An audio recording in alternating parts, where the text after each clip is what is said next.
खालिद की आंखों में आज एक अजीब सी चमक थी, दिल में एक मीठी बेचैनी, क्योंकि आज की रात उसकी होने वाली दुल्हन अनाया उसकी बाहों में होगी।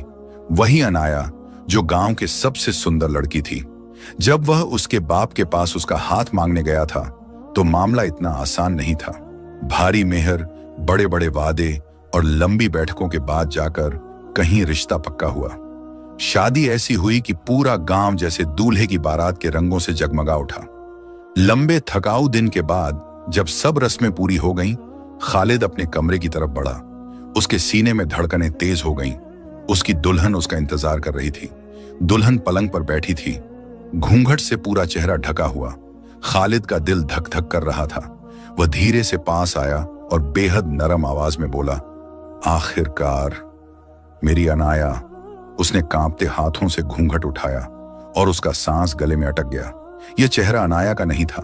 हाँ, सामने एक लड़की थी, पर वो अनाया जैसी नाजुक, पतली, चांद सी लड़की नहीं, बल्कि कोई और, ज्यादा भारी जिस्म वाली, बिल्कुल अनजान। खालिद 2 कदम पीछे हट गया, जैसे किसी ने सीने पर तीर मार दिया हो।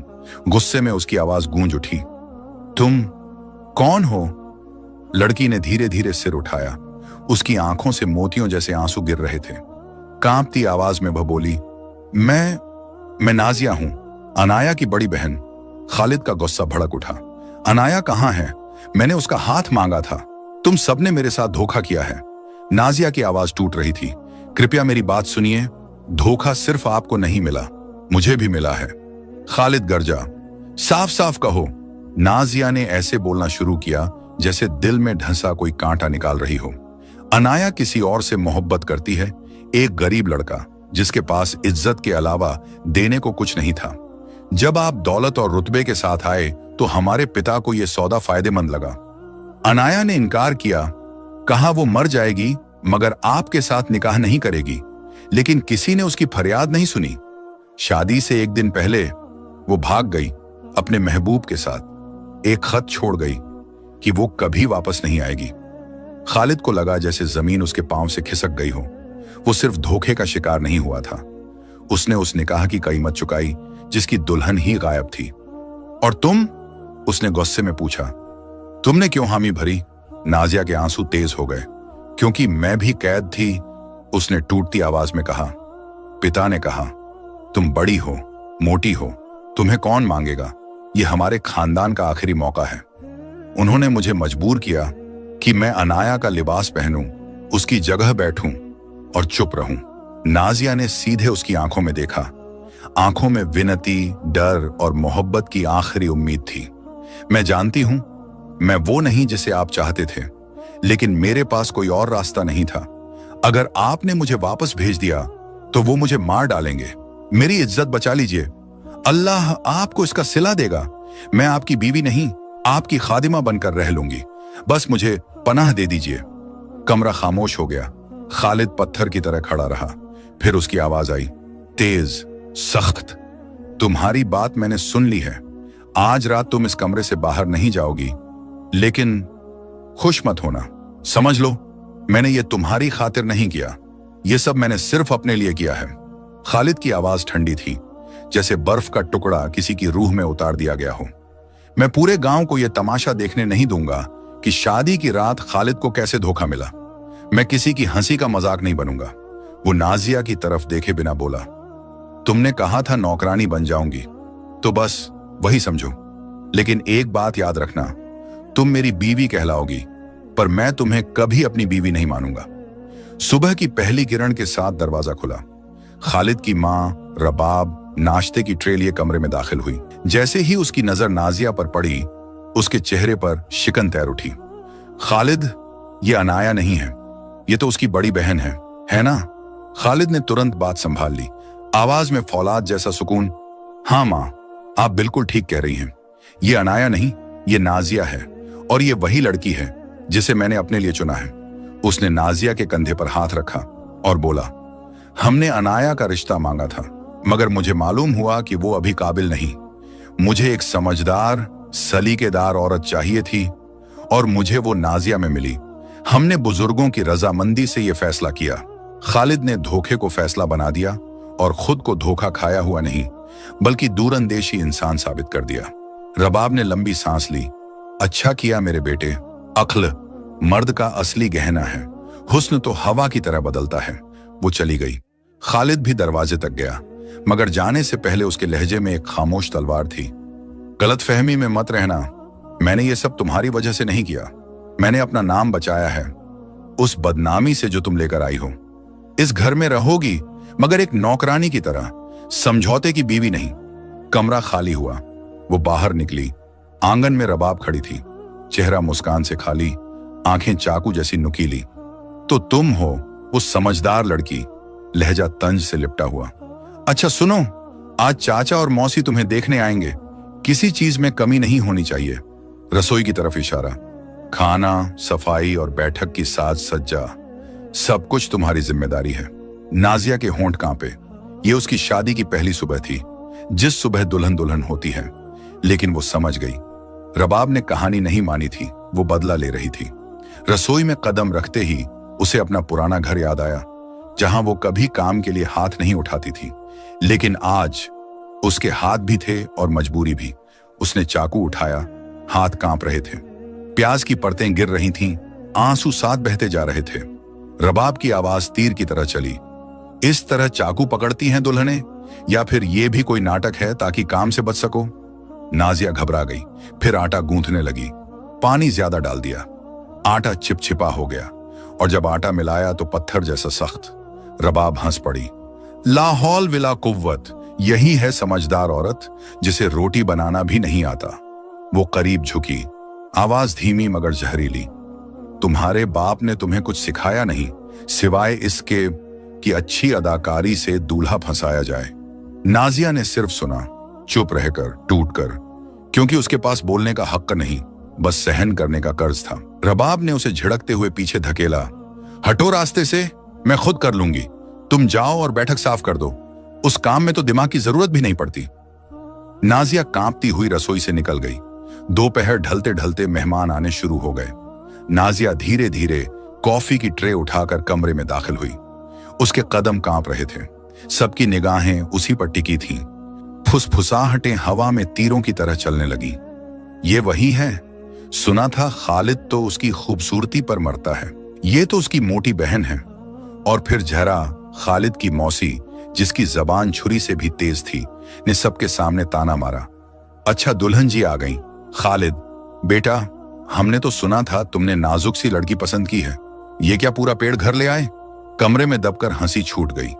खालिद ने बेहद शांति से कहा, मौसी, पतली डाल तो हल्की सी हवा से टूट जाती है, लेकिन पेड़ वो जड़ों से मजबूत होता है, छाया भी देता है और फल भी। कमरा एक पल के लिए थम गया। सब हैरान रह गए, यहां तक कि रबाब भी अपने बेटे की तरफ हैरत से देखने लगी। नाजिया के भीतर कुछ पिघला, एक अजीब सी गर्माहट। शाम ढलते ही मेहमान चले गए और घर पर सन्नाटा फैल गया। जब नाजिया रसोई में सफाई के लिए दाखिल हुई, रबाब पहले से ही वहां खड़ी थी, ठंडी, कठोर और इंतजार करती हुई। उसने ताना कसा, वाह फलदार पेड़, मुबारक हो, तुमने मेरे बेटे को मेरी ही खिलाफ खड़ा कर दिया। और फिर आदेशों की लंबी सूची शुरू हुई। कल से मुर्गे से पहले उठना, दूर वाले कुएं से पानी लाना, घर का कुआं तुम्हें नहीं छूना, आटा गूंथना, जानवरों के बाड़े की सफाई, नदी पर कपड़े धोना, सब तुम्हारा काम। मेरे पोते पोतियों की परवरिश कोई आलसी औरत नहीं करेगी। नाजिया ने सिर झुकाकर सब सुना। ये काम तो 10 आदमियों के बराबर था। उसने बमुश्किल फुसफुसाया, जी समझ गई। उसे पता था अपने पिता के झूठ, बहन के भागने और एक ऐसे पति के अहंकार की कीमत उसे ही चुकानी पड़ेगी। उस रात उसने स्टोर रूम में नींद काटी। ठंडी हवा उसकी हड्डियों तक उतर रही थी। वह घुटनों को सीने से लगाकर बैठी रही, खामोश, अकेली। अगला दिन उसके इम्तिहान की शुरुआत थी। दूर वाले कुएं से पानी ढोना, भारी मटकियां, कीचड़ भरा रास्ता, उसके नाजुक हाथों में छाले, जानवरों का बाड़ा यानी जानबूझकर दिया गया अपमान, नदी तक आधा घंटा पैदल चलकर कपड़े धोना, बर्फ जैसा पानी और कांपते हुए उंगलियां। ऊपर की बालकनी से खालिद सब देख रहा था। उसने उसे लड़खड़ाते हुए देखा, उसके फटे हुए हाथ, और मन में हल्की सी टीस उठी। वह जानता था उसकी मां कठोर है, लेकिन यह तो खुला बदला था। उसने दिल को ठंडा किया। यही हकदार है, लेकिन फिर भी उसकी थकी हुई चाल, खून से भरे हाथों की तस्वीर उसके दिमाग से निकल नहीं रही थी। रबाब उसे गिराना चाहती थी, पर वह अनजाने में उसे तराश रही थी। नाजिया का भारी बदन पिघलने लगा। सख्त मेहनत, कम खाना, सब कुछ बदल रहा था। उसके पुराने कपड़े ढीले पड़ गए, उसकी चाल हल्की होने लगी। खालिद अब उसे अनदेखा नहीं कर पाता था। वह उसे अलग नजर से देखने लगा। वह उसे अक्सर कोने में बैठकर बचा खुचा खाना खाते देखता, चुपचाप, बिना शिकायत। एक दिन वह खेत से जल्दी लौटा। बाड़े के पास उसकी नजर उस पर पड़ी। वह सूखी घास पर बैठी थी, चेहरा धूप में फीका, हाथों में सूखी रोटी का छोटा सा टुकड़ा। वही उसका रात का खाना था। उसके सामने एक छोटी सी दुबली बिल्ली कांप रही थी। नाजिया ने अपनी सूखी रोटी को पानी में भिगोया, उसे 2 हिस्सों में तोड़ा, बड़ा हिस्सा बिल्ली के आगे रख दिया और खुद सिर्फ छोटे टुकड़ों से पेट भरने की कोशिश की। खालिद दूर खड़ा यह सब देख रहा था, पूरी तरह जड़। जिस औरत के साथ घर में जानवरों जैसा बर्ताव होता था, जो दिन रात पत्थर की तरह काम करती थी, जो खुद मुश्किल से खाती थी, वही औरत अपनी भूख से ज्यादा एक भूखी बिल्ली की तकलीफ महसूस कर रही थी। उसके सीने में कुछ तेज सा चुभा। यह गुस्सा नहीं था, यह शर्म थी। उसी शाम रबाब रसोई में चीख रही थी कि आटा जल्दी खत्म हो रहा है। इस कोलाहल के बीच कई हफ्तों बाद पहली बार नाजिया की धीमी, दबी हुई आवाज सुनाई दी। माँ जी, अगर हम मजदूरों की रोटी के लिए सफेद आटे में थोड़ा जौ मिला दें तो रोटी ज्यादा पेट भरेगी और हमारा आधा गेहूं बच जाएगा। रबाब ने ऐसे देखा जैसे किसी भिखारी ने हुक्म दे दिया हो। कब से तुम भंडार के काम समझने लगी? चुप रहो और आटा गूंथो। लेकिन तभी खालिद की आवाज आई, सख्त, साफ और निर्णायक। रुको मां। उसने नाजिया को एक अनोखी नजर से देखा, फिर बोला, वह ठीक कह रही है, जौ सस्ता है और पेट भी ज्यादा भरता है। कल से ऐसा ही होगा। यह पहली बार था कि किसी ने उसके विचार को सुना था और उस पर यकीन भी किया था। रबाब के चेहरे पर नफरत की एक नई लकीर उभर आई। नाजिया पहली बार किसी बात में जीत गई थी और यह रबाब को बिल्कुल पसंद नहीं आया। अगली सुबह रबाब ने उसे घर से जितना दूर भेज सके भेजने का फैसला किया। ऊंचे गांव में आज बाजार है, वह ठंडी आवाज में बोली। ये पनीर ले जाओ, बेचो और इस सूची के सामान लेकर आना। पैदल जाना, घोड़ा तुम्हारे लिए नहीं है। ऊंचे पहाड़ तक 3 घंटे की चढ़ाई थी। भारी टोकरी उठाकर नाजिया चुपचाप निकल गई। उसी दिन खालिद भी घोड़ों के सौदे के लिए उसी इलाके के पास था। दोपहर में लौटते हुए धूप से थका हुआ उसने छोटा रास्ता पकड़ लिया। दूर एक अकेली परछाई बहुत धीरे धीरे चल रही थी, जैसे उसके पांव बोझ से खींच रहे हों। वह करीब पहुंचा। वह नाजिया थी। वापस लौटते हुए उसकी टोकरी अब और भारी थी। बीज, दवाइयां, घर का सामान। पसीने से उसका दुपट्टा थोड़ा पीछे खिसक गया था और उसके बाल हवा में हल्के से उड़ रहे थे। खालिद अचानक रुक गया, जैसे उसने उसे कभी देखा ही ना हो। यह वह मोटी बोझिल लड़की नहीं थी जिसे उसने शादी की रात ठुकरा दिया था। यह वह थकी हुई नौकरानी भी नहीं थी जिसे उसकी मां रोज अपमानित करती थी। यह एक औरत थी, दर्द और मेहनत ने जिसे कठोर पत्थर की तरह तराशा था। उसका चेहरा अब साफ था, गाल की हड्डियां उभरी हुई थीं, आंखें बड़ी, नम और गहरी, एक अलग ही तरह की खूबसूरती से भरी हुई। नाजिया ने उसे देखा और तुरंत सिर झुका लिया, जैसे वह उसके अगले अपमान के लिए खुद को तैयार कर रही हो। लेकिन खालिद ने कुछ नहीं कहा। वह बस उसे देखता रहा और उस नजर में न गुस्सा था न तिरस्कार। वह घोड़े से उतरा, धीमे, लगभग कांपते हाथों से उसके हाथ से भारी टोकरी ली, उसे अपने घोड़े पर रखा और फिर अपनी भरी हुई आवाज में, जो शायद उसने खुद भी पहली बार सुनी, मेरे आगे चलो, घोड़ा तुम्हारा बोझ उठाएगा। उसने उसे घोड़े पर बैठने को नहीं कहा क्योंकि वह उसके लिए बहुत ज्यादा होता, लेकिन उसका बोझ उठा लिया। नाजिया आगे आगे और खालिद पीछे घोड़ा पकड़कर उसके साथ चलता रहा। घर की दहलीज पर शाम ढल रही थी।